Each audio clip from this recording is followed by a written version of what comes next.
Special forces from the United States and Britain's Special Air Service have been immersed in grueling training for a high-risk rescue of Ukrainian President Volodymyr Zelenskyy, should that be necessary, although the former popular Ukrainian TV comedian has said quite clearly he is staying where he is, in the nation's capital, fighting Russian President Vladimir Putin's 150,000-strong military.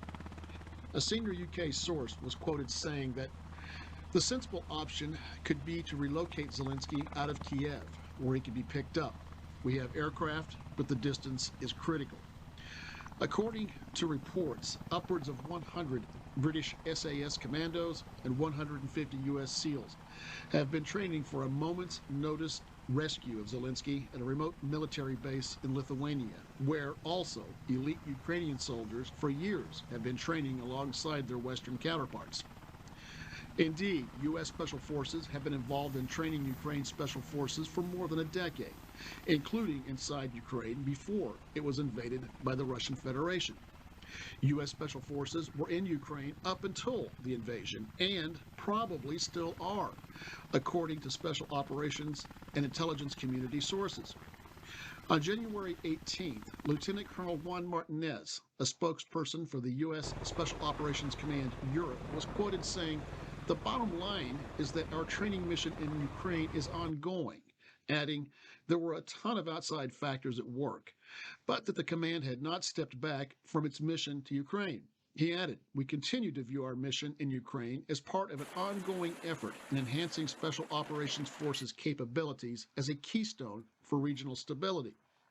The Stuttgart, Germany-based Special Operations Command Europe had been training and equipping Ukrainian Special Forces at a secret facility near Kyiv, alongside Florida National Guard troops. Elements of the Oklahoma National Guard's 45th Infantry Brigade Combat Team were also involved in training Ukrainian Special Forces operators. At the time, Pentagon spokesman John Kirby and U.S. Special Operations Command officials declined to say whether any U.S. Special Operations forces then in Ukraine would remain there in the event of a Russian invasion, citing security concerns.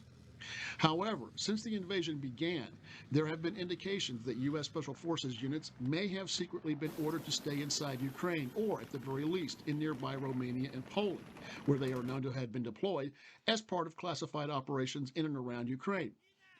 Exercises with Ukrainian Special Forces in Ukraine, Romania, and Poland with U.S. and British Special Forces included the use of CV-22B Osprey to facilitate fast rope insertions, along with other tactical and logistical support from MC-130J Hercules Commando II aircraft.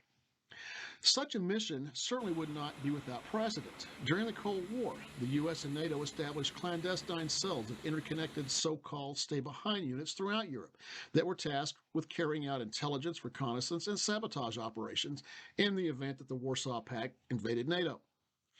Beginning just days before Russia's invasion of Ukraine, a variety of U.S. Special Operations aircraft and intelligence aircraft were and continue to be documented in and around the beleaguered nation, as well as in the skies above Poland, Latvia, and Lithuania near Russia's border.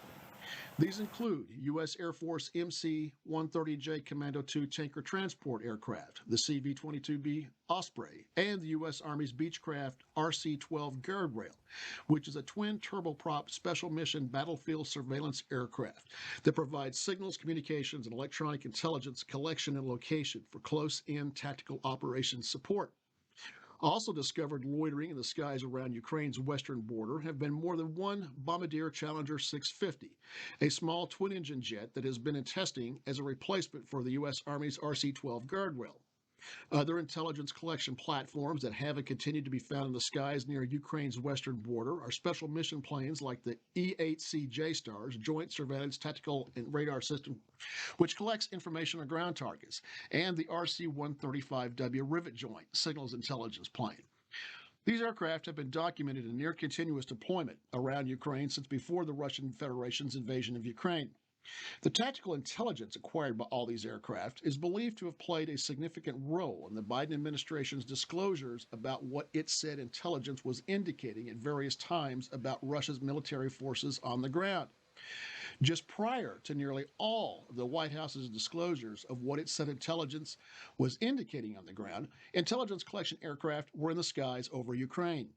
These include the RC-135W, the EC-8C Stars, the RC-12 Guardrail, U.S. Air Force and NATO RQ-4 Global Hawk drones out of Italy, and at least one U-2 Dragon Lady, the latter of which appeared to have loitered on station over Ukraine near its border with Russia and the Black Sea the day before Russia's invasion.